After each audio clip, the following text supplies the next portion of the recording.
Kavi TV, la télé du développement. L'information est le meilleur carburant pour faire fonctionner les machines pour un développement durable. La photographie de l'actualité, c'est aussi sur siaminfo.com, notre plateforme dynamique. Direct, événements. Débat, décryptage. Édition spéciale, talk show, magazine, documentaire, actualité, fiction. Avec notre équipe de professionnels et à travers notre antenne dynamique, réécrivons ensemble la plus belle histoire du développement. Kavi TV, regardez la lumière.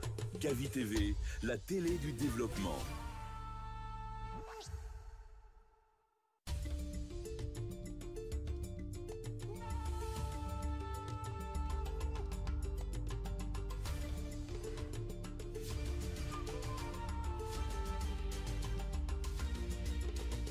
Kavi TV, la télé du développement. L'information est le meilleur carburant pour faire fonctionner les machines pour un développement durable. La photographie de l'actualité, c'est aussi sur siaminfo.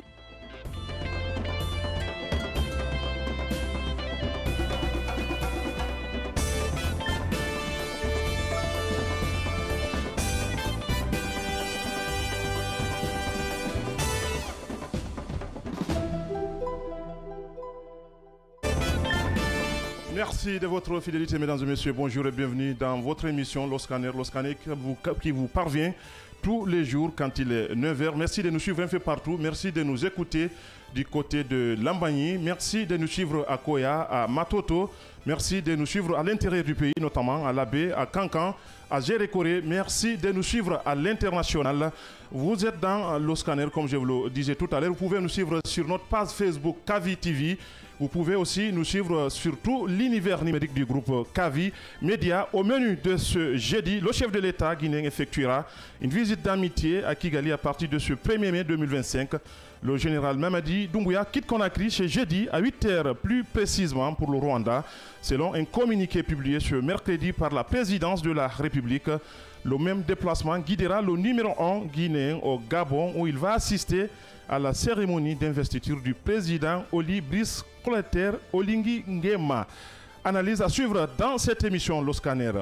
Et puis, découverte macabre ce mardi 29 avril à Kiroti, dans la commune de Lambagny. Lansana Madisila, jeune enseignant, a été égorgé non loin de sa concession, créant ainsi stupeur et un émoi total au sein de la population.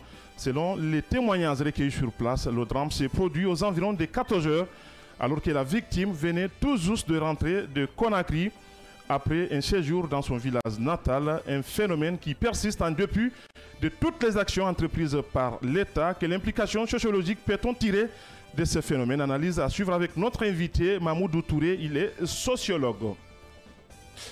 Et puis, dans son rapport annuel sur la situation des droits humains dans le monde, Amnesty International a rangé la Guinée dans la classe des mauvais élèves. L'organisation met en lumière la répression des opposants et l'interdiction des manifestations, ainsi que les disparitions forcées, les détentions arbitraires, la fermeture de certains médias et bien d'autres mots qui justifieraient ce classement. Le gouvernement guinéen, à travers le ministre de la Justice et des Droits de l'Homme, a, à l'occasion de la 49e session de l'examen périodique du Conseil des droits de l'homme, défendu la Guinée face aux multiples critiques. En ces termes, les droits de l'homme sont dynamiques et donc l'évidence des défis dans le monde demeure palpable. Analyse à suivre. Sur le continent, le Gabon réintègre l'Union africaine 20 mois après. Nous aurons, si tout va bien, Ismaël Njenje. Il est journaliste gabonais pour beaucoup plus d'analyse. Succession du pape François, les cardinaux électeurs se réuniront le mois prochain lors d'un conclave secret pour élire le prochain pape, a annoncé le Vatican. La réunion à huis clos débutera à l'intérieur de la chapelle Sixtine le 7 mai prochain et impliquera quelques 135 cardinaux du monde entier. Elle fait suite à la mort du pape François, il faut le rappeler, décédé à l'âge de 88 ans le 21 avril 2025, dont les funérailles ont eu lieu samedi 26 avril. Il n'existe pas de calendrier pour l'élection du prochain pape, mais les deux précédents conclaves organisés en 2005 et 2013 nous diraient que des jours, si tout va bien, nous aurons depuis Vatican Père Lambassi. Il interviendra sur nos antennes. Voilà le menu de ce jeudi. Installez-vous confortablement. Le débat, c'est dans un instant.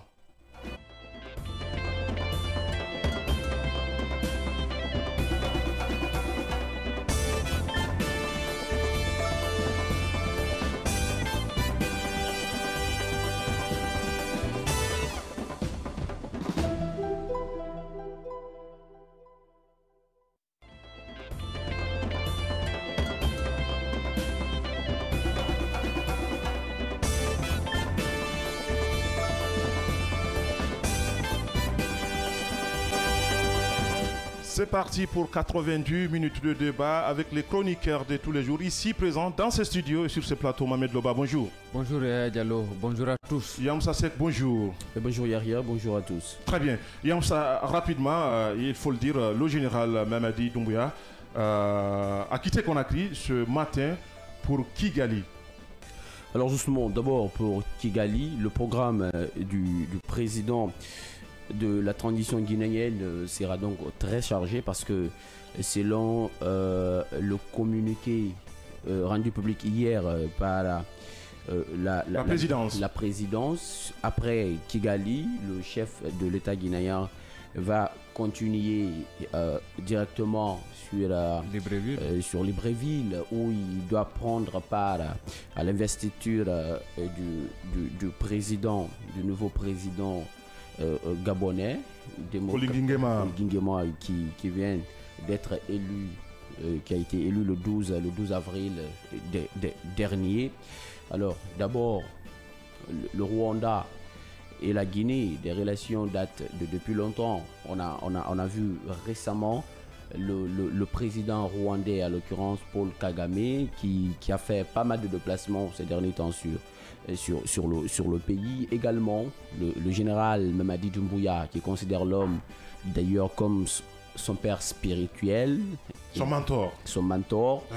Et donc aujourd'hui que Mamadi Doumbouya passe tout le temps de l'autre côté à Kigali. Il fut aussi un modèle pour Alpha Condé, il faut le rappeler, hein, Paul Kagame. Alpha l'avait dit. Surtout, Alpha l'avait dit, mais aujourd'hui, des relations entre Mamadi et Paul Kagame sont vraiment des relations de taille.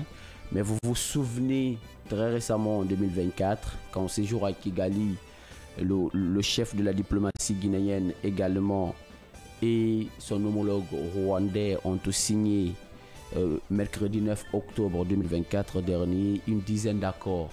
Justement, beaucoup d'accords de nature à renforcer la coopération bilatérale entre Conakry et Kigali. Et donc, dans ce cas de figure, il y a une nécessité de continuer à nouer ou à renouer des fils de relations entre les deux pays parce que des accords qui ont été signés doivent vraiment être mis en place. Donc leur mise en œuvre, leur matérialisation est une nécessité pour les deux pays, étant donné que Paul Kagame est aujourd'hui considéré comme le mentor de notre président de la transition. Et donc, un ami tout court.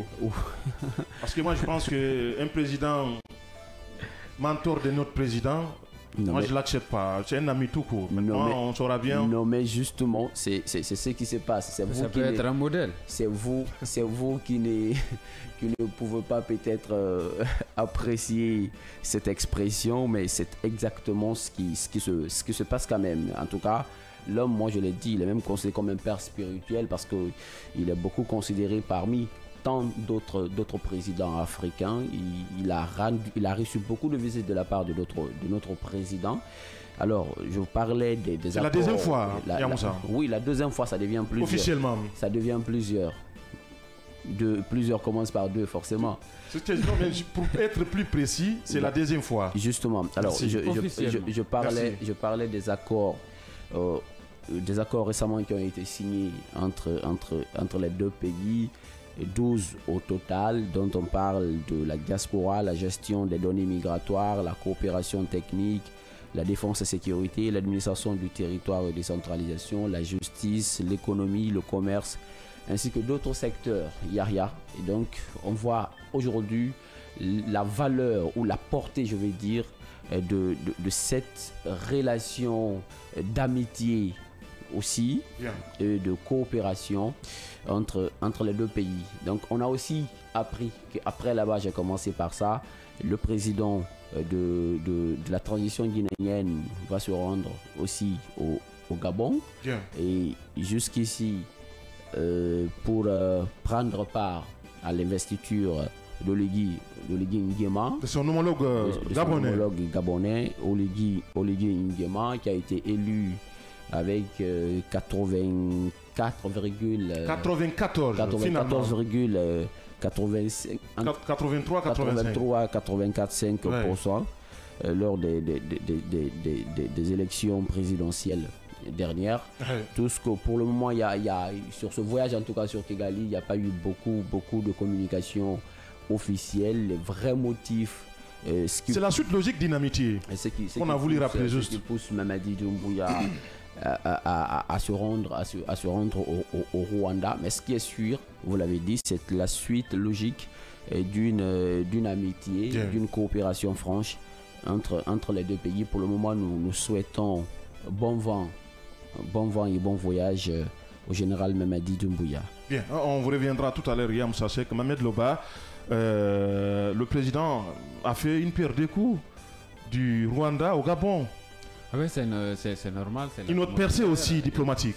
Bon, c'était quand même dans les tuyaux, c'était annoncé, disons, la présence de certains présidents, notamment africains, par rapport à l'investiture, surtout, disons, d'Oligui Nguema, qui a été élu le 12 avril dernier, disons, avec un revers, si on peut le dire comme ça, un score à la soviétique. C'était attendu, et pas que lui, il y avait beaucoup d'autres présidents, il y a beaucoup d'autres présidents africains qui sont annoncés. On se demandait est-ce que le président guinéen allait se rendre. Il y a même nous médias, on s'est interrogé par rapport, disons, à la nécessité d'assister à cette investiture. Je crois que c'est normal qu'ils prennent part à cette investiture. Vous l'avez suivi au même titre que nous. Hier, certainement, on va revenir sur ce sujet concernant aujourd'hui la réintégration même du Gabon. C'est le 4e sujet. Ça va être débattu. Je crois qu'il y a nécessité. Commençons par Kigali, comme déjà annoncé par rapport à ce voyage, une pierre deux coups. Donc il va commencer par Kigali, où il va quand même une nouvelle fois tabler avec, disons, moi je ne vais pas parler de mentor, peut-être disons quand même modèle. C'est un modèle, pour le président. On ne sait pas maintenant sur quel plan, parce que on ne peut pas tout prendre de l'homme quand même, connaissant réellement avec quelle main il dirige le Rwanda depuis maintenant un bon moment. Et on dit même qu'au Rwanda, il n'y a pas l'homme pour lui. Donc on ne peut pas dire que c'est un père spirituel, encore non plus comme étant, disons, un mentor. Donc il peut être un admirateur, un modèle, en tout cas c'est une référence. Un modèle, c'est la même chose, c'est juste un jeu de mots. Ce qui reste clair aujourd'hui, il faut quand même dire que le président guinéen compte quand même, disons, nourrir et entretenir ces liens d'amitié qui existent entre les deux pays. Vous l'avez rappelé, il s'est déplacé, je crois que c'est la 2e fois officiellement qu'il se rend quand même au Rwanda, à Kigali notamment. Et le président rwandais a aussi effectué un voyage ici sur la Guinée, où il est resté. Et il y a eu même, disons, un pont qui est aujourd'hui baptisé à son nom quand même. Je crois que cela rappelle quand même aujourd'hui la taille ou l'envergure de cette amitié, ou ces liens d'amitié et de coopération qui existent. C'est des symboles qui demeurent quand même entre les deux pays. Donc prenons cela comme étant pour une bonne cause. Moussa a rappelé des accords qui ont été scellés ça et là. On parle de 12 accords notamment, même si aujourd'hui la matérialisation de ces accords là, on en voit moins rien en termes de résultats. Ce qui reste clair quand même, le président sait pourquoi il part là-bas, pourquoi il tient tant à ces liens d'amitié ou à ces relations entre ces deux pays-là, ou ces relations avec le président Paul Kagame. Donc, il faut attendre de voir. De l'autre côté, par rapport à l'investiture d'Oligui Nguema, je crois que c'était déjà, ce n'est plus un secret. Ouais. Il faut renforcer aujourd'hui sa vision vers l'extérieur, et cela aussi se matérialise avec, disons, ces grands rendez-vous, parce qu'il s'agit quand même du rendez-vous de plusieurs chefs d'État et qui pourraient prendre part, disons, à cette investiture qui est tant attendue, parce que l'homme qui a été élu il y a maintenant plus de 2 semaines attend d'être investi quand même dans ses fonctions de président de la République, avec tout ce que nous savons aujourd'hui du Gabon, qui a quand même su tenir, disons, promesse, d'une part avec une transition qui a été jugée réussie même par l'Union africaine, une transition aujourd'hui quand même qu'on juge courte, parce que c'est vrai que c'était annoncé pour 18 mois, mais il faut quand même voir la mesure dans laquelle cette transition a été menée, même si de l'autre côté on parlait, disons, de formalité pour se maintenir au pouvoir. Ce qui reste clair, ce qu'on voit comme étant, disons, acte posé, c'est que la transition est finie aujourd'hui et le Gabon a un nouveau président. Et par rapport à cette investiture, notre président, que généralement Mamadi Doumbouya, y prendra part. Bien. Et Amsa, et surtout ce qu'il faut dire, c'est ce que la Guinée doit en tirer dans tout cela. Parce qu'aujourd'hui, en termes de développement, nous n'avons pas le même niveau que le Rwanda en termes de positionnement aussi géopolitique sur la chaîne internationale. Nous n'avons pas les mêmes positions non plus. Qu'est-ce qu'il nous faut aujourd'hui pour en bénéficier beaucoup plus, pour que la Guinée puisse justement reprendre sa place d'antan? Non, mais c'est ce qui est en train, c'est ce que les autorités guinéennes sont en train de faire. Alors, si le Rwanda est vu aujourd'hui comme un bel exemple, en tout cas aux yeux surtout du président de la transition guinéenne, mais également aux yeux des membres du gouvernement, parce que c'est le dessin qu'on est en train de nous faire. Pour celui qui connaît un peu le niveau de développement aussi du Rwanda, on peut espérer mieux. La Guinée peut tirer profit, et donc il faut d'abord commencer par vraiment renforcer ce lien d'amitié et cette coopération donc entre les deux pays. D'abord, commencer par ça. Il faut surtout s'appuyer sur ça. Mohamed l'a dit, non seulement le président Paul Kagame lui-même a effectué officiellement deux déplacements. Il nous a rendu 2 fois la visite. Et donc, Mamadi Doumbouya est en train aussi de rendre la monnaie. Yeah. Et je sais que ce déplacement n'est pas fortuit. C'est vrai qu'on ne connaît pas le cahier de charge du président sur ce point-là, mais on sait qu'il y a quand même quelque chose à gagner, parce qu'un président tel que Mamadi Doumbouya, aussi stratège qu'on le connaît, ne peut pas faire une escale du côté de Rwanda sans qu'il n'y ait une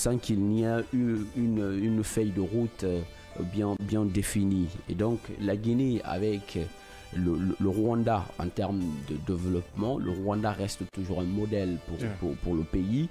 Et donc moi je pense qu'avec tout cet accord mixte qui a été signé entre les deux pays, la mise en œuvre surtout aujourd'hui impose une nécessité. Donc il faut vraiment s'apeser ou s'apesantir sur cette mise en œuvre de cet accord-là pour en tirer profit, parce que tout ce qui a été cité en termes de diplomatie, en termes de sécurité, en termes de la migration, ainsi de suite, pas mal de problèmes évoqués.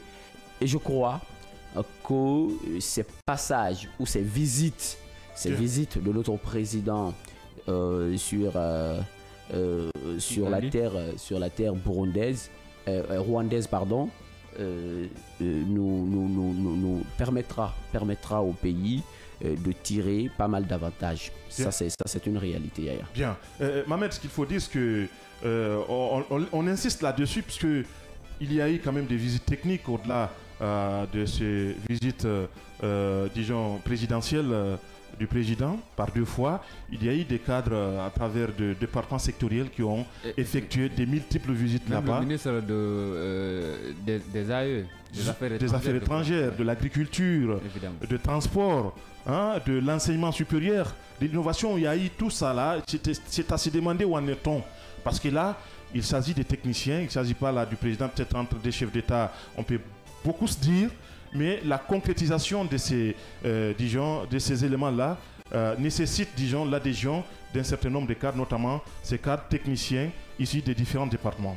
Oui, mais quand même, c'était bien parti, sauf que moi, je me suis interrogé dessus et je me suis dit aujourd'hui quand même qu'il faut au moins présenter, même ne serait-ce que les premiers résultats par rapport réellement aux fruits de cette coopération aujourd'hui entre les deux pays. C'est vrai qu'on ne peut pas tout rendre public par rapport disons, à cette coopération-là ou à ces accords qui ont été signés ça et là, mais il faut quand même dire que pour le moment on en parle moins ou on en parle peu par rapport à ce qui a filtré ou à ce qu'on a pu vraiment concrétiser par rapport à disons à ces accords. On parle quand même de 12 accords et par rapport à ces accords, si vous regardez très bien tous les ministres qui ont quand même effectué disons des voyages sur Kigali, vous allez voir que ça correspond carrément. Quand on parle de migration, il y a le ministre des Affaires étrangères qui entre en jeu. Oui, c'est la défense, c'est l'administration, c'est les affaires étrangères, c'est la sécurité.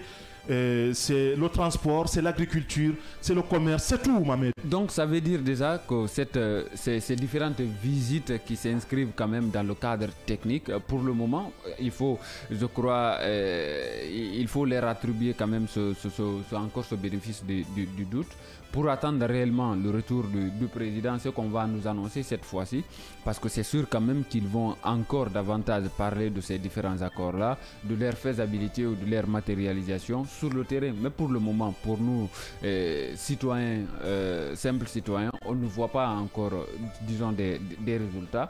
Mais ces résultats peuvent bien exister, même s'ils ne sont pas encore... on parle là de la mise en œuvre, mais si ça existait, on n'a pas dit que ça n'existe pas, mais pour l'instant... C'est que ça ne se manifeste pas sur le terrain, c'est ce que vous voulez dire. C'est ce que nous voulons dire. Enfin, c'est vous qui le dites. Vous le confirmez, vous aussi. C'est vous qui le dites. Oui, mais vous le confirmez. C'est vous qui le dites. Voilà.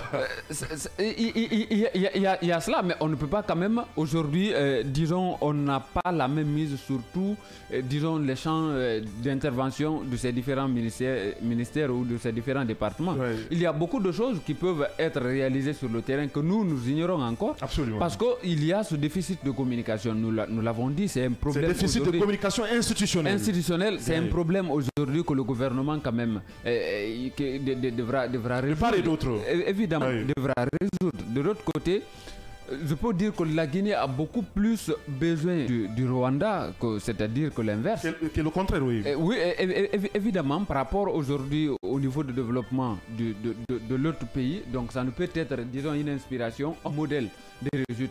Pourquoi ne pas, disons, copier ce qui est bon chez les autres et puis voilà, mettre cela en œuvre chez nous. Mais aussi, on a besoin quand même qu'on nous communique surtout des résultats ou de la mise en œuvre réellement de toutes ces coopérations-là ou de tous ces accords qui ont été signés, ça et là. Parce que c'est de ça qu'il s'agit. Il faut que le citoyen lambda quand même soit au même niveau d'information que l'intellectuel de l'autre côté dans son bureau en termes de la mise en œuvre de tous ces accords. Ouais, justement.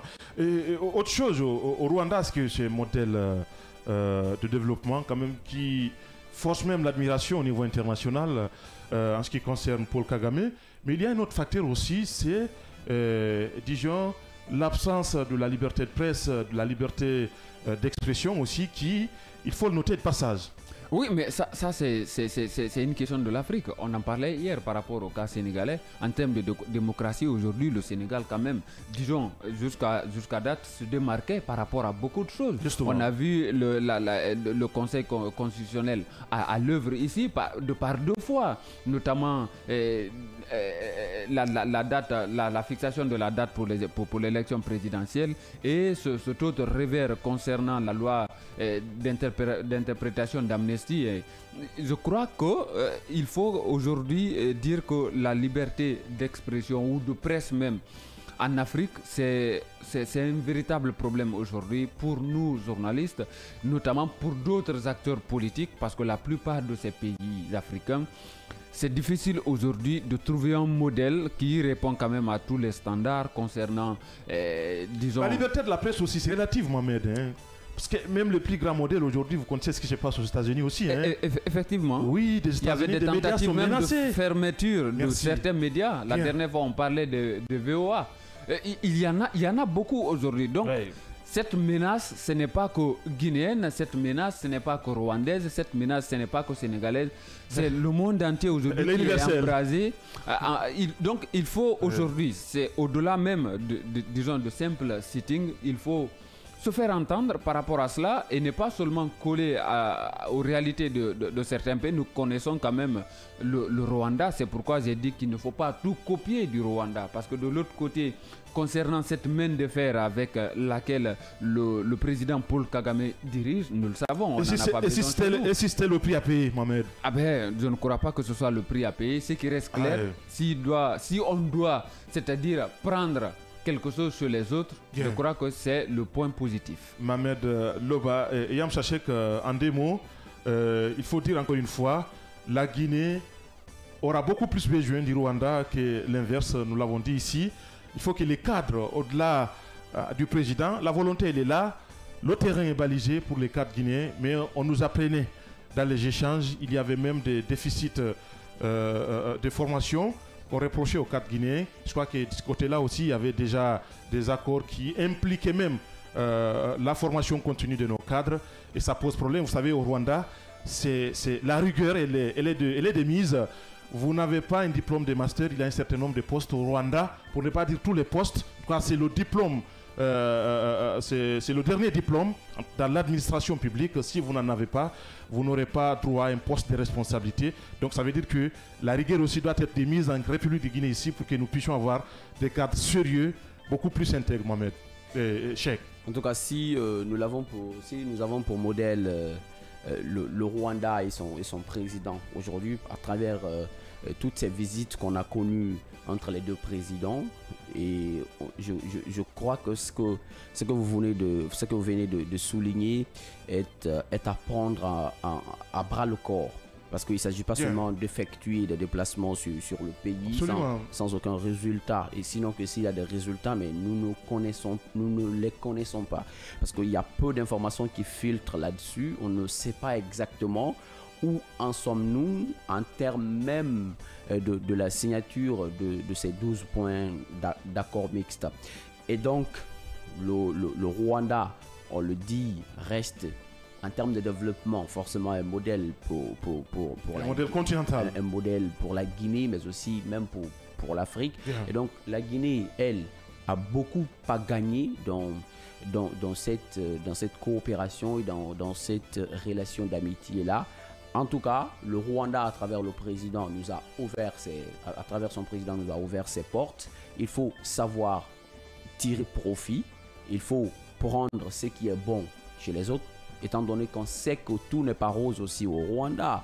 On parle de la politique du président Paul Kagame, qui de l'autre côté est mal observé ou est mal vu aux yeux de l'autre pan du monde. Justement. Et donc il faut aller se servir de ce qui est bon, puisqu'on parle aujourd'hui, la capitale rwandaise est une des capitales les plus propres aujourd'hui. Devant Paris, voilà, dans le monde. Devant Paris. Et étant donné que la Guinée est confrontée à des problèmes de gestion de déchets, parce que Conakry est jonché d'ordures, et donc on peut un problème chronique, il faut le dire. Un problème chronique, selon vos mots, Yaya. Et donc, on peut vous dire que le pays, sur beaucoup de plans, surtout en termes de gestion d'ordures, a aussi quelque chose à gagner. Et donc, il faut s'en servir. Il ne faut pas seulement rendre visite pour rendre visite. Il faut savoir profiter. Il faut savoir profiter et surtout, il faut noter que les États n'ont pas d'amis, ils n'ont qu'à des intérêts. Ils n'ont qu'à des intérêts. Ils n'ont que des intérêts. Des intérêts. Donc, ça c'est clair. C'est clair et il ne faut pas mettre en avant les amitiés, disons, unipersonnelles au détriment de l'intérêt général. Il ne faut pas voir sous l'angle d'une amitié entre des chefs d'État. C'est la Guinée et le Rwanda d'abord. Mais c'est ça. Donc je pense qu'il faut que nos cadres comprennent cela. Il n'y a presque jamais eu d'amitié, c'est-à-dire d'amitié dans le sens le plus ordinaire du terme entre deux chefs d'État. En tout cas, c'est rare. Comme on le dit, la conception, Mohamed, vous savez pourquoi on le dit? Il y a d'autres aussi qui ont une autre conception, même des chefs d'État. On a vu ici, au nom d'une amitié unipersonnelle, des États, effectivement, on dit frôler, disons, ce qu'on appelle le chaos. Donc, vous avez vu, ce sont des faits. Ce sont des faits, c'est pourquoi je dis que je vous rejoins juste dans votre logique quand vous dites qu'il n'y a, disons, pas d'amitié entre les pays, c'est les intérêts qui lient les pays. Donc la politique, c'est les intérêts aussi. Je crois que c'est la même chose par rapport à la politique rwandaise, notamment en termes de développement, tout. C'est quelque chose qui peut servir notre pays, il faut le dire, il faut le rappeler. Mais de l'autre côté, par rapport à la gestion du pouvoir, c'est une autre. Le Rwanda n'est pas un modèle. Le Rwanda est loin d'être un modèle. Nous le savons aujourd'hui, le bras de fer qui oppose ces deux, c'est-à-dire le Rwanda au Congo par exemple, avec la gestion du M23, c'est un autre fardeau. Ça veut dire aujourd'hui potentiellement que la Guinée même peut être vue comme étant autre ennemi, disons, à battre, parce qu'on dit toujours l'ami de ton ennemi, c'est ton ennemi. Justement, un raisonnement mathématique aussi très soutenu. Alors, si vous êtes d'accord, on passe au deuxième sujet. Découverte macabre ce mardi 29 avril à Kiroti, dans la commune de Lambagny. Lansana Marie Silla, jeune enseignant, a été égorgé non loin de sa concession, créant ainsi une stupeur et un émoi total au sein de la population. Selon les témoignages recueillis sur place, le drame s'est produit aux environs de 14 heures, alors que la victime venait tout juste de rentrer à Conakry après un séjour dans son village natal. Un phénomène qui persiste en dépit de toutes les actions entreprises par l'État. Quelle implication sociologique peut-on tirer de ce phénomène? Analyse à suivre avec notre invité Mamoudou Touré, il est sociologue. Monsieur Touré, bonjour, on nous apprend que vous êtes en direct. Bonjour. Bonjour, comment ça va? Merci d'accepter notre invitation. On le disait tantôt, le phénomène d'écriture quand même va crescendo dans notre pays ici. Le dernier cas, c'est ce jeune enseignant qui a été égorgé non loin de sa concession à Kiroti. Expliquez-nous les implications sociologiques d'un tel phénomène. Écoutez, l'insécurité grandissante à Conakry est un phénomène très complexe. Et pour comprendre sociologiquement, il faut comprendre dans un contexte d'abord socio-économique. Et le contexte socio-économique en Guinée, c'est la pauvreté et l'inégalité. Vous n'êtes pas sans savoir que la Guinée, malgré sa richesse naturelle, elle fait face à une pauvreté très généralisée. Donc cette grande partie de la population qui vit en dessous du seuil de la pauvreté, ce qui peut engendrer beaucoup plus de frustration et des comportements déviants. Un deuxième aspect du contexte socio-économique, c'est le chômage. Aujourd'hui, on s'en rend compte que le taux de chômage est particulièrement très élevé au niveau des jeunes. Donc, l'absence de perspective d'emploi peut pousser certains jeunes à se tourner vers la criminalité, comme ce que nous avons vécu malheureusement pour ce jeune enseignant qui fut égorgé à Kiroti. Deuxième aspect, c'est l'urbanisation rapide. Aujourd'hui, il y a la croissance démographique aujourd'hui à Conakry, qui connaît une urbanisation tellement rapide, la population augmente et les infrastructures ne suivent pas cette augmentation de la population. Cela crée des zones de précarité. Donc, ça crée des zones de précarité où l'insécurité ne cesse de grandir. Et vous savez que Conakry, il y a assez de bidonvilles. Donc l'émergence des bidonvilles aussi caractérise voilà, un manque d'accès aux services de base, éducation, santé, sécurité. Voici les éléments qui favorisent un environnement de violence et de criminalité. Bien. Check. Un troisième aspect, voilà, aspect, c'est un facteur politique. Bien. Donc l'instabilité politique fait de telle sorte que en Guinée aujourd'hui, l'insécurité est exacerbée et avec un climat de méfiance et de violence, avec la corruption, l'impunité et tout ce qui s'ensuit. Et pour terminer, je voulais dire que il faut comprendre aussi l'insécurité là dans son aspect dynamique sociale. Donc le tissu social guinéen à Conakry est très fragile. Voilà. Très bien. Alors l'autre aspect, M. Touré, que vous n'avez peut-être pas cité ici, c'est la consommation des stupéfiants. Beaucoup d'observateurs pensent aujourd'hui que les jeunes s'adonnent trop à la drogue. Abusivement. Et ce qui pourrait être à la base de tous ces crimes commis. Est-ce que vous confirmez et que peut-on retenir là-dessus? Et je l'ai dit tantôt que Conakry a un problème de l'émergence des bidonvilles. Et par manque d'accès aux services de base, c'est-à-dire l'éducation, la sécurité, cela pousse les jeunes véritablement à se soulager à travers ces stupéfiants. Voilà, donc ce qui fait que ces jeunes, ça crée des poules, des nids. C'est comme la criminalité, c'est un peu ça. C'est très contagieuse et les jeunes s'encouragent vers toutes ces consommations de stupéfiants et cela ne cesse de grandir. Le rôle de l'État aujourd'hui, quand même, dans son implication pour quand même réduire drastiquement ce phénomène aujourd'hui qui est à la hausse. Le rôle de l'État, comme je l'ai tantôt dit, l'État doit faire tout pour mettre en place des services de base. 2, l'État doit essayer de structurer l'urbanisation anarchiste à Conakry. 3, l'État doit tout mettre en place pour mettre des commissariats, des gendarmeries, des PA partout comme à un moment donné à Conakry.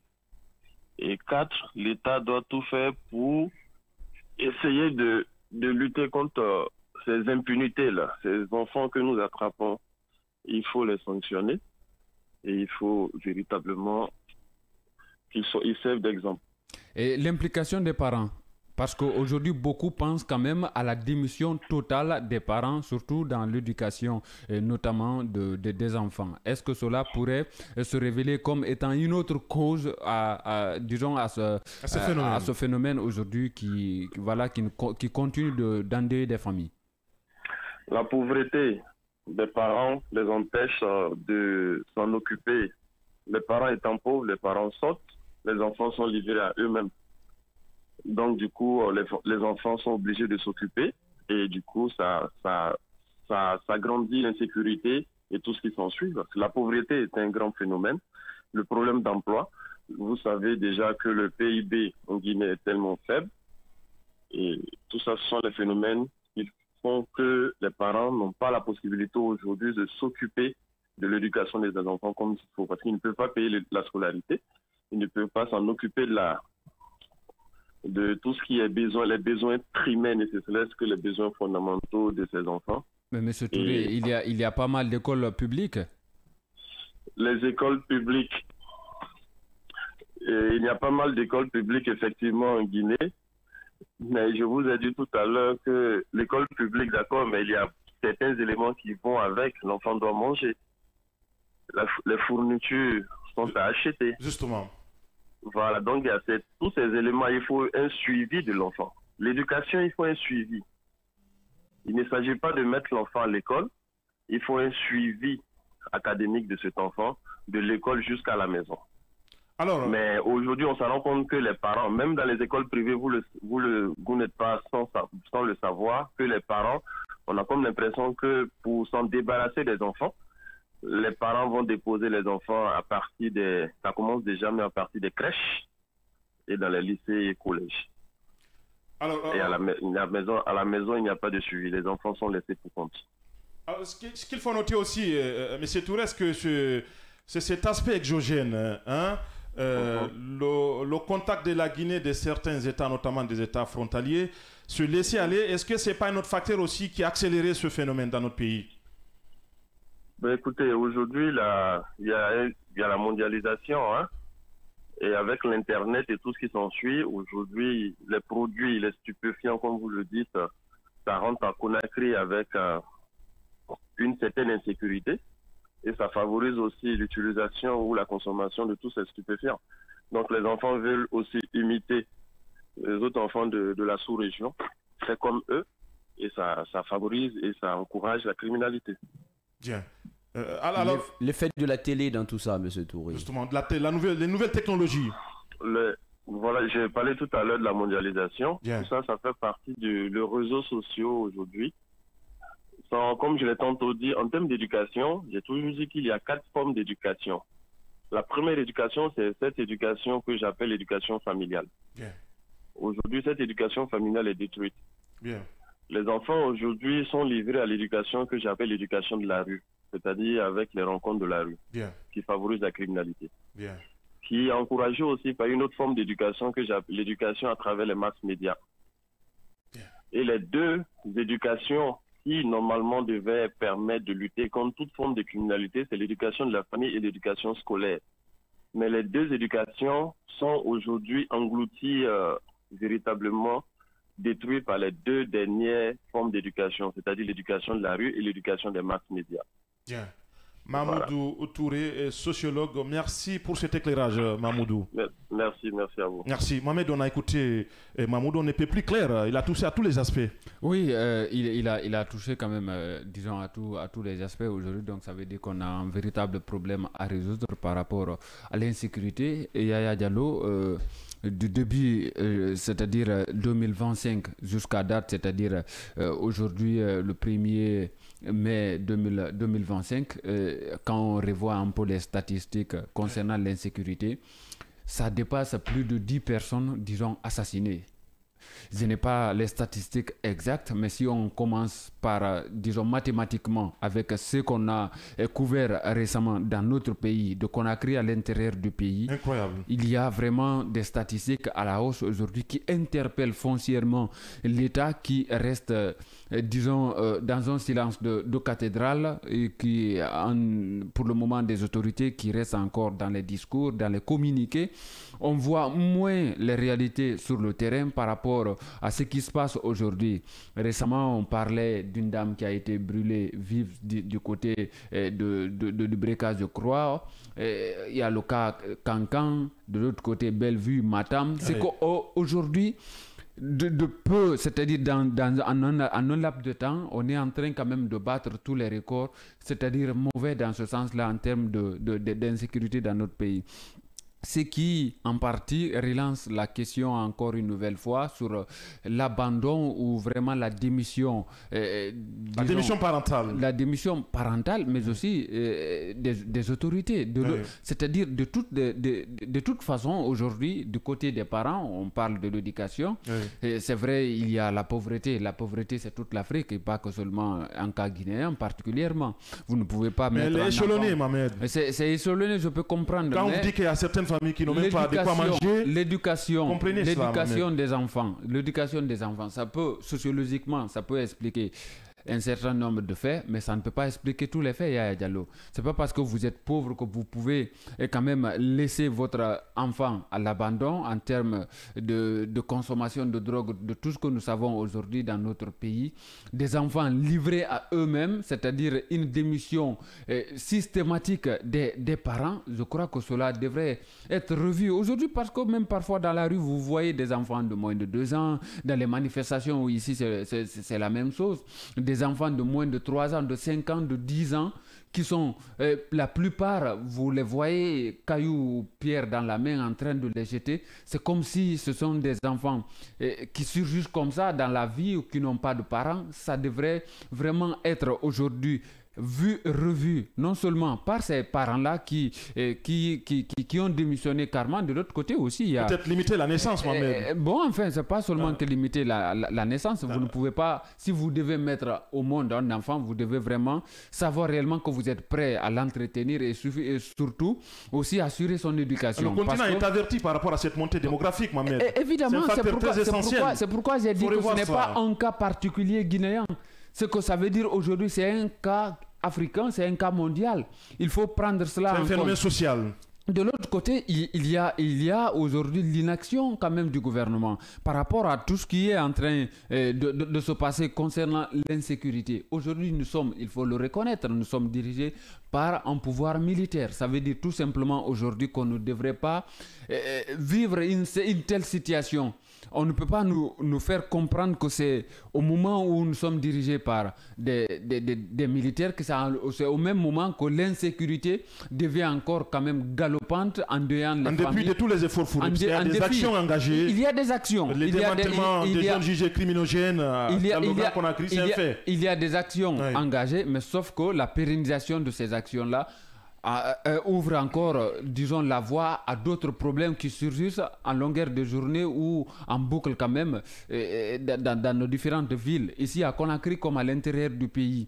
L'insécurité aujourd'hui, c'est-à-dire ces assassinats parfois ciblés, on parle d'un jeune enseignant qui a été égorgé non loin de son domicile. On se demande réellement qu'est-ce qu'on avait contre cet enseignant-là, parce qu'on ne peut pas me parler de l'argent ou d'un braquage, c'est-à-dire où il détenait des milliards de francs guinéens. C'est ce pourquoi il a été assassiné. C'est vrai que la police scientifique récemment, le jour même de la commission de cet autre crime, un crime odieux. Évidemment, la police scientifique a fait savoir qu'une enquête est déjà ouverte, qu'il y a eu même l'ordonnance du parquet de Dixine par rapport à l'autopsie du corps de l'enseignant pour savoir réellement, parce qu'il y avait quand même des indices, Yaya Diallo, de traces sur le corps, c'est-à-dire des indices de traces de violence exercées sur l'enseignant qui a été, disons, lâchement égorgé. Un couteau de cuisine aussi retrouvé. Évidemment, on nous apprend, il y a eu un couteau de cuisine qui a été retrouvé auprès de lui. Bon, enfin, ça dit beaucoup de choses. Un crime reste un crime. On peut tout faire pour, disons, effacer les traces, mais aujourd'hui, si l'autorité judiciaire quand même se bouge dans ce sens-là, on a besoin de savoir réellement que les raisons nous soient élucidées par rapport à l'assassinat, parce que c'est un assassinat. C'est un assassinat, c'est un meurtre concernant cet enseignant qui aujourd'hui, dont la famille est en train quand même de réclamer justice. C'est vraiment dommage qu'on assiste à chaque jour qu'Odié fait à des assassinats ou à de tels crimes dans notre pays. Il faut qu'encore une nouvelle fois, nos autorités mettent la barre haut. Oui, justement. Et ce qu'il faut dire, Yamoussa Cheikh, que c'est un phénomène qui perdure.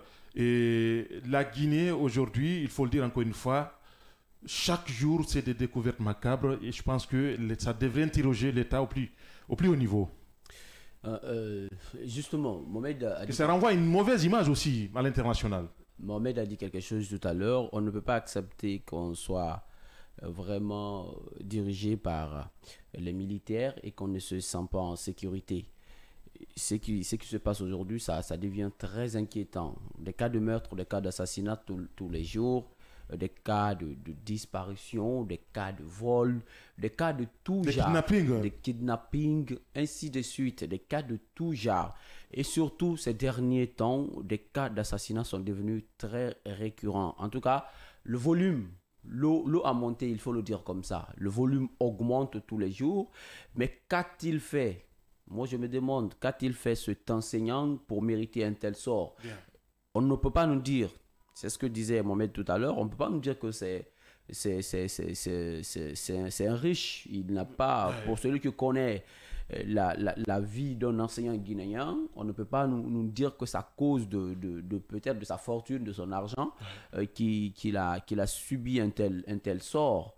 Et donc, ça devient inquiétant qu'on ne puisse pas sortir de chez nous et rentrer, se retourner sans airsoft. Ouais. Donc, c'est ce qu'on a signalé. On nous a appris que l'homme rentrait d'un voyage et qu'il a été attaqué. À la surprise générale, beaucoup ne savaient même pas qu'il était de retour. Qu'il était de retour. Donc, il a été attaqué et finalement, il a été tué, égorgé Yaya. Donc, c'est pour vous dire combien de fois l'acte, il est odieux. Ouais. Comment est-ce qu'on peut avoir le cœur, le sentiment d'infliger un tel traitement à un être humain. Égorger un humain. Égorger un humain comme Ouais. un animal, ça part de vraiment d'un courage extraordinaire, d'un courage sans limite. Il est temps aujourd'hui que nos autorités en charge surtout de sécurité s'interpellent elles-mêmes parce que l'État, c'est l'État qui doit garantir la sécurité des citoyens et de leurs biens. Mais si à un moment donné, on ne peut pas se sentir en sécurité chez soi, c'est que ça veut dire tout simplement qu'on n'est pas en sécurité et qu'il y a problème. Ouais. Aujourd'hui, chaque Guinéen vit avec la peur au ventre. Sur le plan de sécurité, il n'y a rien à dire.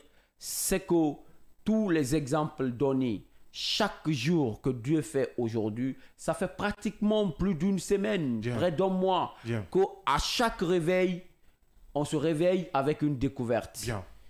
Il faut que l'État prenne ses responsabilités. Il ne faut simplement pas se limiter au démantèlement des zones criminogènes, comme on l'a vu avec le ministère de la Justice. Le ministère de la Justice à travers le parquet général. Mais il faut aller plus loin. Il faut pousser le pion, il faut mettre la barre haute. Très bien. Voilà ce qu'il est bien dit. Et c'est le troisième sujet. Je crois qu'on va juste l'introduire, autant pour nous d'observer une pause. On le disait, dans son rapport annuel sur la situation des droits humains dans le monde, Amnesty International a rangé la Guinée dans la classe des mauvais élèves. L'organisation met en lumière la répression des opposants et l'interdiction de manifestations, ainsi que les disparitions forcées, les détentions arbitraires, la fermeture de certains médias et bien d'autres mots qui justifieraient ce classement. Le gouvernement guinéen, à travers le ministre de la Justice et des Droits de l'Homme, a, à l'occasion de la 49e session de l'examen périodique du Conseil des droits de l'homme, défendu la Guinée face aux multiples critiques en ces termes. Les droits de l'homme sont dynamiques et donc l'évidence des défis dans le monde demeure palpable, Mohamed Loba. Ah ben, c'est une réalité aujourd'hui quand on parle des droits de l'homme, c'est-à-dire c'est une question mondiale, pas qu'au guinéenne. Il faut quand même le souligner. Ce rapport d'Amnesty International, est-ce que c'est un rapport, disons, honnête? Nous connaissons les réalités en République de Guinée comme nous connaissons des réalités, c'est-à-dire dans beaucoup de pays africains ou presque dans tous les pays africains aujourd'hui en termes de droits, en termes de respect des droits de l'homme. Surtout. Donc c'est une question épineuse qui quand même tombe entre les... Le recul est mondial. Le recul est mondial. Oui. Ce n'est pas qu'au Guinéen. Malheureusement. Ce n'est pas qu'au Guinéen le cas. Et par rapport, disons, on parle de répression des opposants notamment, mais il faut quand même dire qu'il faut être sérieux pour dire que la plupart des opposants aujourd'hui qui se retrouvent en exil, soit il y a des dossiers qui pèsent sur ces opposants. C'est vrai, non, d'une part, non, il faut être logique. Je ne suis nullement pas en train de prendre, c'est-à-dire parti pour le gouvernement, mais c'est qu'aujourd'hui, les opposants les plus connus, si on commence par les citer, vous allez trouver qu'il y a quelqu'un, à chaque opposant, il y a un dossier qui lui est collé. Prenons Dalin avec affaire à Air Guinée aujourd'hui. C'est ce qui l'empêche aujourd'hui, il faut le reconnaître, de revenir en Guinée pour faire face à la justice parce que lui-même, il trouve que la justice guinéenne n'est pas crédible pour qu'il soit jugé. À chaque fois qu'il est interrogé sur cette affaire-là, il brandit, disons, la récupération brutale de sa maison de Dixine. Donc, il y a autre aspect aujourd'hui. On parlait tantôt d'un autre shérif Ba. là, donc il y a pas mal de questions qu'il faut se poser par rapport à ce côté-là. Donc nous allons après la pause sûrement revenir pas à pas par rapport à toutes ces questions concernant les droits de l'homme dans notre pays. De l'autre côté, l'un dans l'autre, que ce soit au niveau du gouvernement ou au niveau des opposants, il y a beaucoup de choses à dire. Oui, Mohamed Loba, autant pour nous d'observer une courte pause. Nous revenons pour poursuivre cette émission, Le Scanner.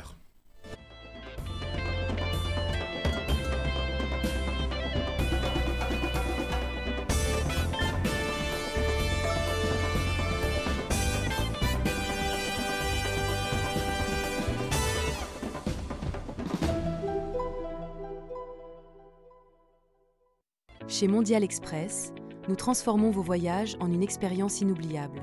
Faites confiance à notre expertise pour des services de qualité supérieure. Grâce à notre service d'assistance visa, simplifiez toutes vos démarches administratives à travers nos experts. Avec notre service billetterie, réservez vos billets pour toutes les destinations du monde avec facilité. Profitez de notre flotte de véhicules modernes et fiables pour tous vos déplacements à travers notre service de location de véhicules.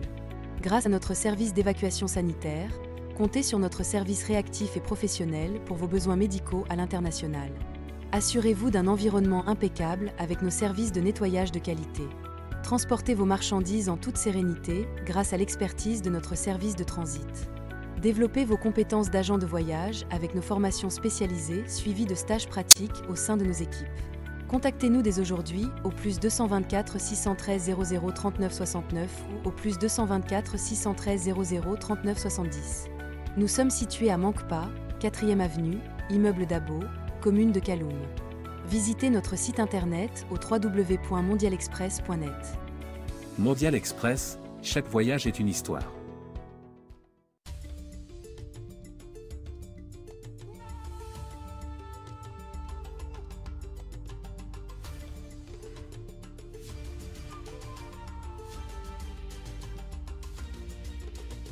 Kavi TV, la télé du développement. L'information est le meilleur carburant pour faire fonctionner les machines pour un développement durable. La photographie de l'actualité, c'est aussi sur siaminfo.com, notre plateforme dynamique.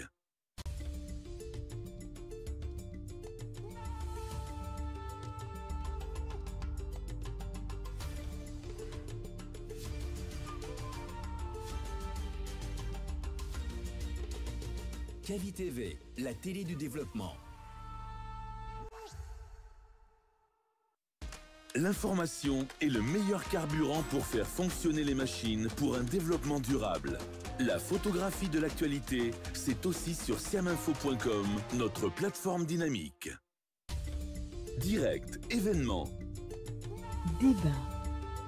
Décryptage. Édition spéciale, talk show, magazine, documentaire, actualité, fiction, avec notre équipe de professionnels et à travers notre antenne dynamique, réécrivons ensemble la plus belle histoire du développement. Kavi TV, regardez la lumière. Kavi TV, la télé du développement.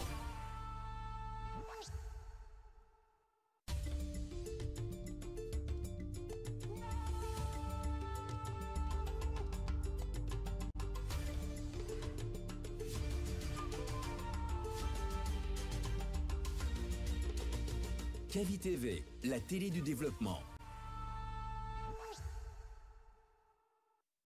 L'information est le meilleur carburant pour faire fonctionner les machines pour un développement durable.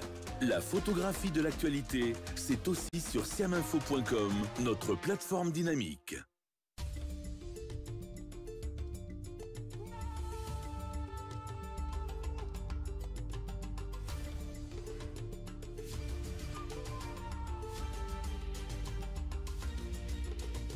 Kavi TV, la télé du développement. L'information est le meilleur carburant pour faire fonctionner les machines pour un développement durable. La photographie de l'actualité, c'est aussi sur siaminfo.com, notre plateforme dynamique. Direct, événements. Débat.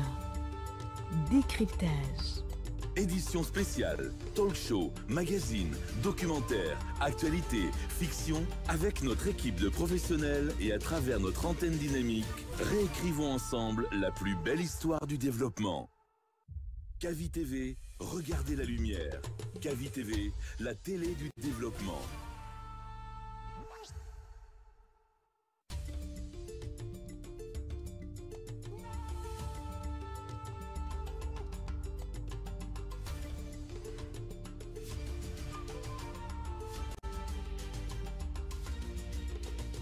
Kavi TV, la télé du développement. L'information est le meilleur carburant pour faire fonctionner les machines pour un développement durable.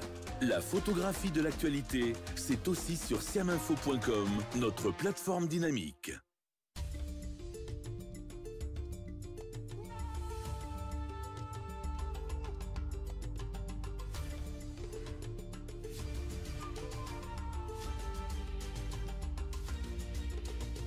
Kavi TV, la télé du développement. L'information est le meilleur carburant pour faire fonctionner les machines pour un développement durable. La photographie de l'actualité, c'est aussi sur siaminfo.com, notre plateforme dynamique. Direct, événement. Débat. Décryptage. Édition spéciale, talk show, magazine, documentaire, actualité, fiction, avec notre équipe de professionnels et à travers notre antenne dynamique.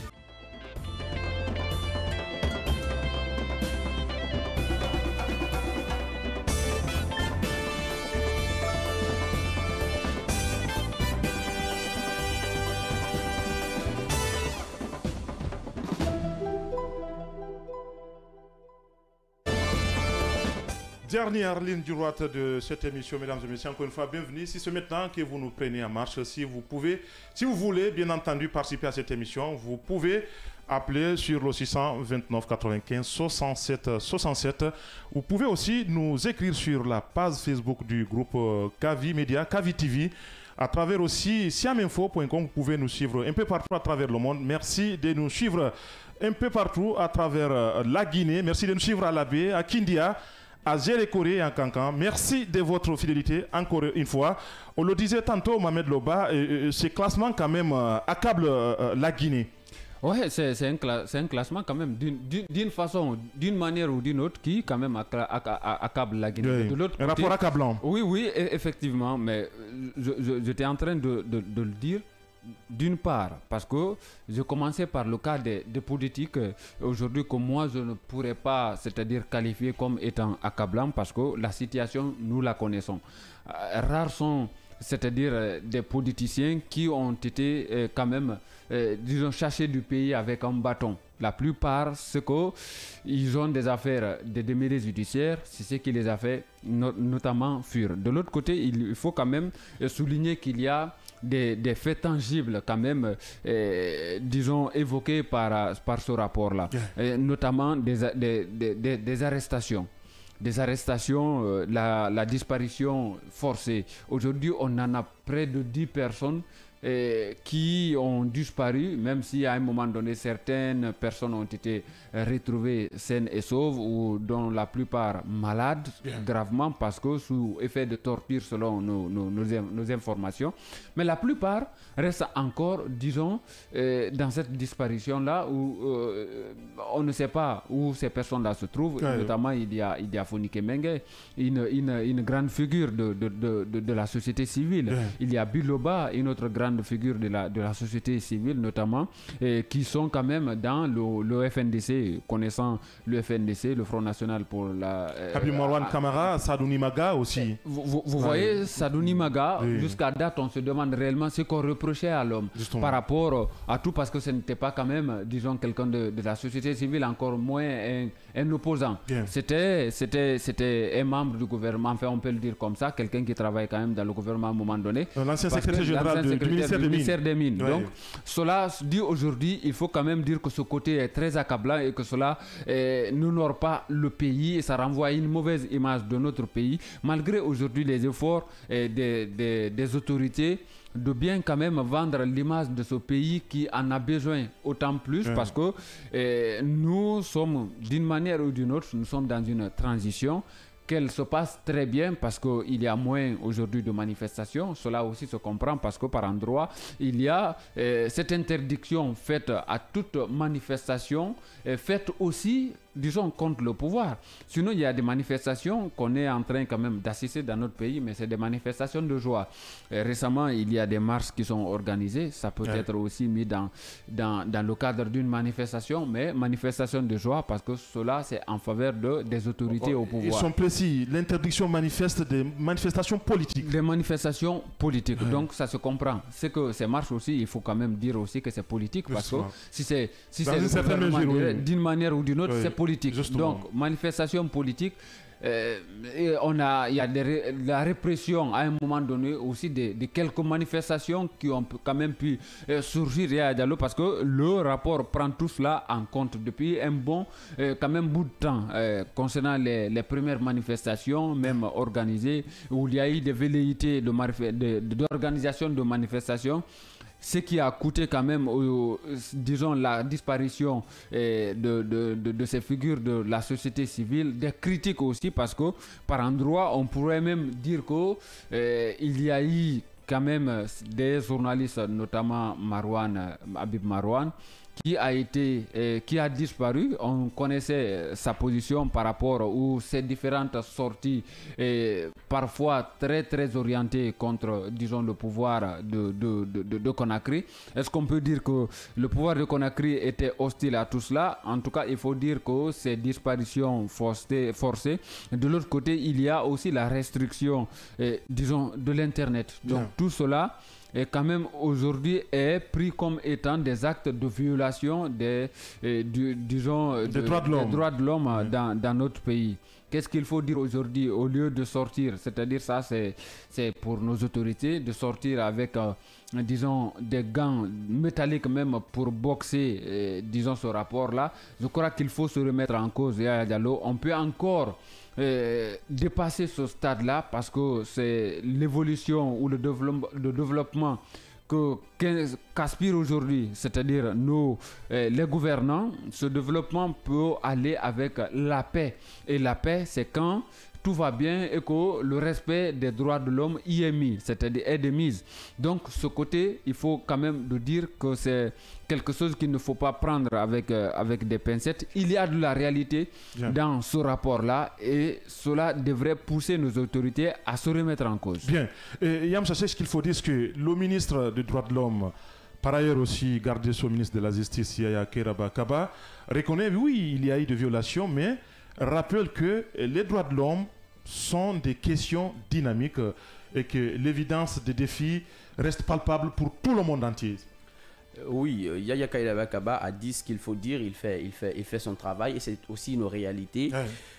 Ça reste un problème mondial, le respect des droits de l'homme, mais là où je ne suis pas d'accord avec Mohamed de tout à l'heure, c'est très d'accord qu'il reconnaît quelque part qu'il y a une réalité dans ce rapport-là, mais parlant de la répression vis-à-vis des acteurs politiques, on sait que c'est une réalité. On ne peut pas dire tout simplement que c'est parce que tous ceux qui connaissent ces actes-là aujourd'hui de la part du gouvernement ou de l'État, c'est parce qu'ils ont des problèmes de justice avec l'État. On ne peut pas réduire l'opposition à Cellou Dalein seulement. Cellou Dalein, il n'est pas le seul leader politique. L'opposition est plurielle. Il n'y a pas que Cellou qui est poursuivi, il y en a beaucoup. Elle est plurielle. Donc c'est Cellou qui l'a pris comme exemple. Son exemple parfait. Oui. Et au-delà de Cellou, on connaît, il y a beaucoup d'autres voix dissidentes qui sont aujourd'hui réduites en silence. On parlait du cas tout à l'heure du jeune acteur politique Ali Ouba qui est en prison pour offense au chef de l'État.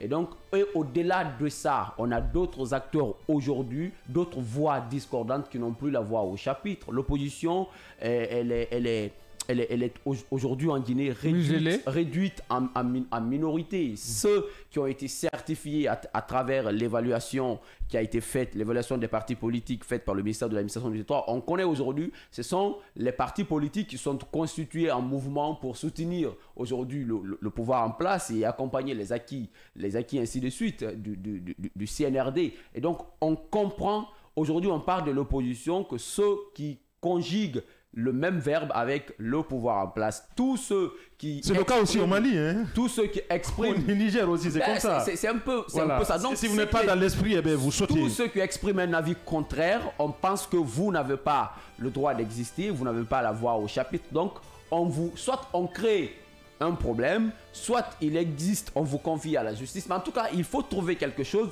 pour mettre ces gens-là à l'écart. Oui, la répression vis-à-vis de l'opposition, ça existe. Alors, le rapport l'a mentionné et moi, je dis que c'est une vérité. Au-delà, on va évoluer. On parle de l'interdiction de la manifestation.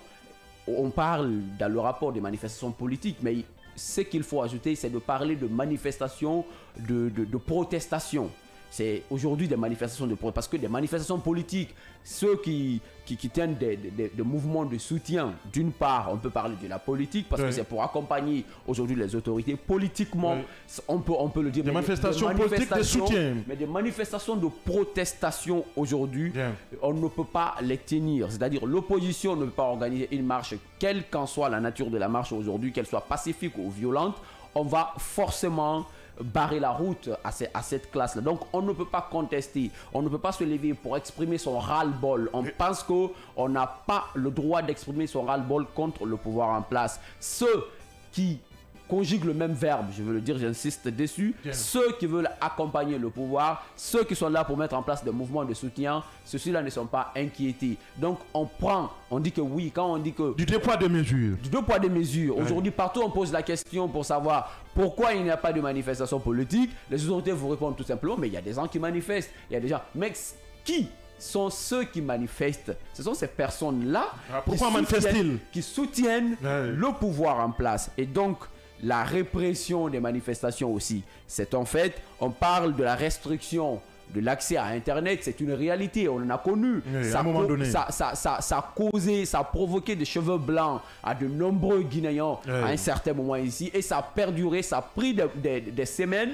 On en a connu, on a dénoncé la fermeture, le retrait des licences aux médias, la mise à la mort de certains médias aujourd'hui, c'est une réalité. Donc, la liberté d'expression qui n'est plus exercée comme il faut dans le pays. Et donc, tout très contrôlé, très contrôlé. Très contrôlé en tout cas. Soit vous vous rangez, soit on vous met de côté. C'est ça. S'il faut... Vous disparaissez comme disait le Premier ministre. C'est ça. Voilà. Si vous avez compris, vous vous adaptez. Si vous n'avez pas compris, vous êtes appelé à disparaître. S'il faut parler, c'est le Premier ministre qui l'a dit. Il faut dire ce qui arrange le pouvoir en place. Sinon, on n'a pas la voix au chapitre, on n'a pas droit aux paroles.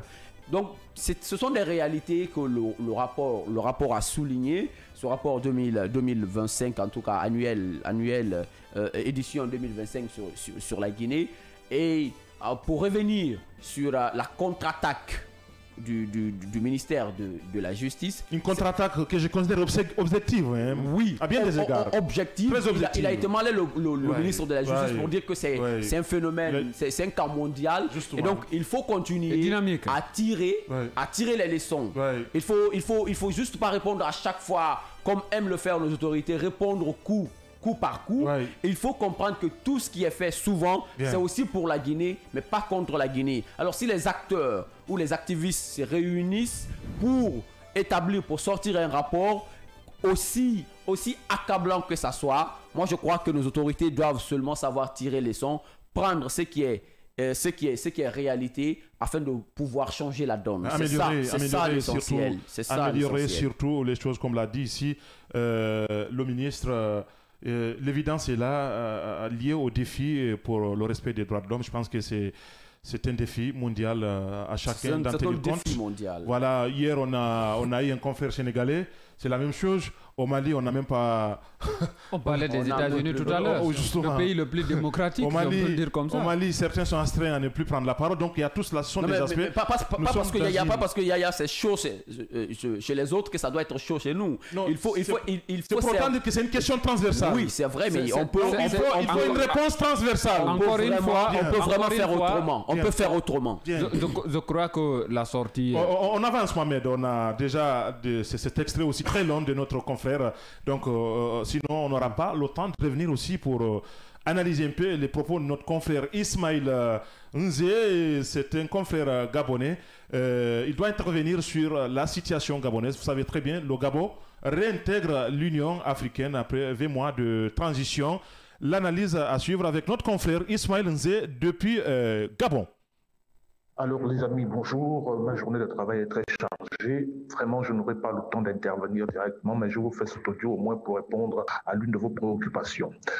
Bonjour. 20 mois après la prise de pouvoir par les militaires au Gabon, la réintégration du pays au sein de l'Union africaine est forcément un tournant majeur dans sa transition politique.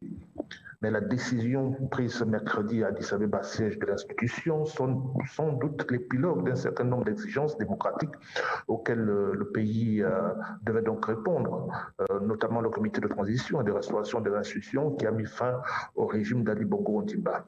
Entre-temps, souvenez-vous que les nouvelles autorités gabonaises, sous la direction du président de la transition, Brice Clotaire Oligui Nguema, ont multiplié les engagements vis-à-vis de la communauté internationale.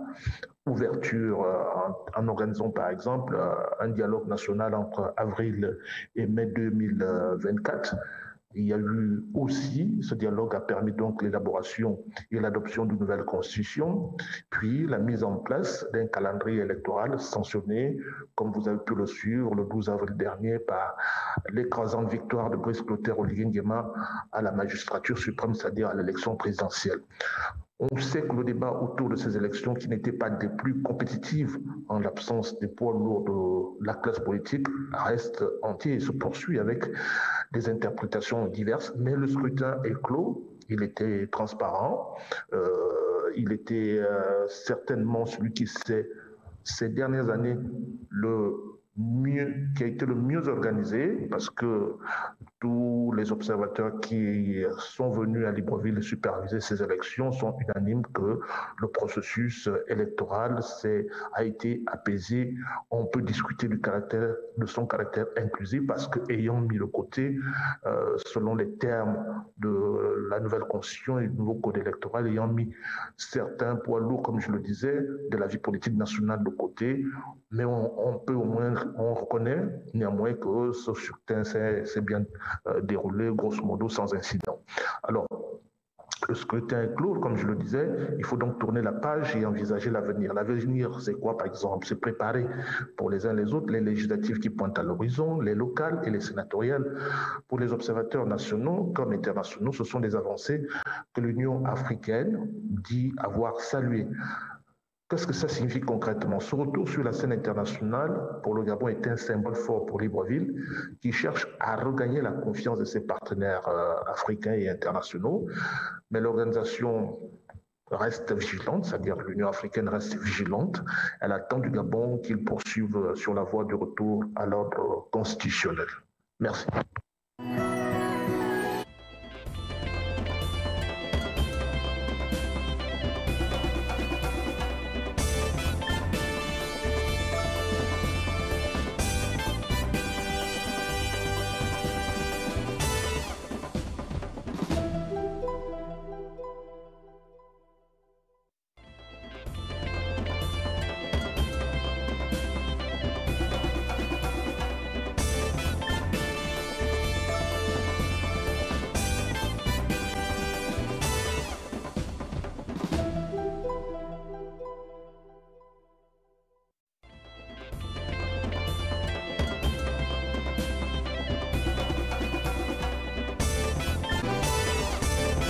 Nous avons suivi cette intervention de notre confrère basé à Libreville, Ismail Nzé. Mais en attendant, si vous me permettez, Mamé, on va prendre quelques réactions. L'émission aussi, c'est pour nos auditeurs, pour dire, voilà.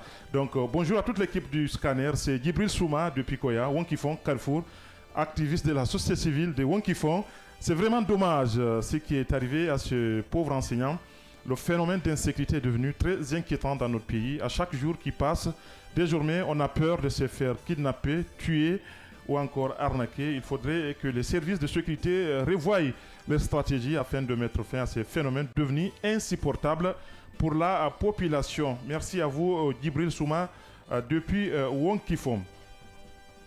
Alors, on continue toujours avec nos auditeurs. Salam à vous, salam à mes parents de Dalaba, d'Itin, Diambrouya, dans mon village natal. Le voyage du président ne va rien apporter, sauf des dictatures. Mamadou Alpha, Diambrouya, toujours sceptique. La lutte contre l'insécurité n'est pas la priorité du CNRD. Leur priorité, c'est comment s'acharner au pouvoir. Alors, s'acharner au pouvoir, car le général est le troisième président le plus sécurisé. Ah oui, c'est ce qu'il voulait dire. Le plus sécurisé en Afrique, signé Mamadou Alpha Diambrouya. Diambrouya, c'est votre avis que nous respectons, bien entendu. Alors, nous continuons toujours. Bonjour, le scanner. La découverte comme celle de Kiroti, foie jaune et fait légion, pas seulement dans la capitale, mais aussi dans l'arrière-pays. Ce phénomène est d'autant plus incompréhensible qu'inexplicable si on met en exergue la martialité des autorités actuelles. Vivement une réforme profonde et structurelle de ces secteurs pour ramener à nouveau la quiétude et la sûreté dans nos cités. Roland Collier, depuis Sima Mbossia. Merci à vous, Roland. Alors, on continue toujours avec nos auditeurs. Ils sont très nombreux. Ils sont très nombreux. Bonjour, chers journalistes. Bonjour, chers confrères. C'est aussi, je tiens au préalable à souhaiter par anticipation et reménage à mon captif Loba qui décide finalement à quitter le navire. Donc, Cheikh et le capitaine, je voudrais profiter de votre antenne pour réitérer davantage que l'insécurité exacerbée qui prévaut sous le regard inerte des autorités est imputable à un certain nombre de facteurs déterminants. Les plus pertinents constituent la démission parentale ainsi que le laxisme de l'État à travers ses services de sécurité et son système judiciaire. On veut vraiment aller avec nos auditeurs, parce que les réactions quand même, elles sont là, elles sont très nombreuses, mais on est talonné par le temps. Mohamed, nous avons suivi notre confrère, l'analyse de Ismaël Nzé. On ne peut plus clair. Beaucoup de choses ont pesé sur la balance pour la réintégration du Gabon au sein de l'Union européenne, africaine, t'allais dire. Ah oui, mais c'est pas grave. L'Union européenne vous tient à cœur parce qu'on vient de parler des questions quand même liées aux droits de l'homme, notamment à leur non-respect. Donc c'est normal que le nom Union européenne vous vienne dans la bouche. Donc Yaya Diallo, je crois que pour parler de ce sujet gabonais, notamment la réintégration du pays au sein de l'Union africaine, c'est important de rappeler effectivement le contexte quand même, disons, du coup d'État d'août 2023. Vous le saviez, le 30 août 2023, un groupe militaire gabonais a annoncé la destitution, disons, d'Ali Bongo, peu après les élections contestées marquées par des accusations, disons, de fraude. Le coup d'État porté par l'actuel président Brice Oligui Nguema avait quand même été, disons, justifié comme étant une réponse à une gouvernance défaillante et à un besoin de redressement démocratique. Alors la suspension automatique par l'Union africaine a suivi conformément à l'acte, disons, constitutif de l'UA, article 30 notamment, qui interdit les changements, disons, anticonstitutionnels de gouvernement. Alors les raisons évoquées, on parlait tantôt aujourd'hui les raisons, c'est-à-dire évoquées pour la réintégration du Gabon, il faut le dire. On a parlé d'une transition réussie, notamment une transition jugée courte, parce que à l'entame, on nous avait annoncé 18 mois de transition et vous avez vu ce qui s'est passé entre-temps. C'est vrai que, je le disais, à un moment donné, d'aucuns vont penser à une formalité de passation de pouvoir entre la classe, disons, ou la dynastie Bongo et aujourd'hui quelqu'un qui est vu comme étant le cousin ou lié même à la famille Bongo. Un proche de la famille. Et évidemment, il faut quand même rappeler qu'il y a un certain nombre de faits et quand même au visa desquels fait que l'Union africaine a décidé de la réintégration, disons, du Gabon au sein de l'UA. Maintenant, le Gabon qui peut reprendre docilement son siège. Il y a l'engagement à une transition courte, je le disais. La junte quand même menée par le général Brice Oligui Nguema avait promis des élections, notamment en 2025, et lancé effectivement des consultations nationales pour élaborer, disons, une nouvelle constitution. Cela a été fait.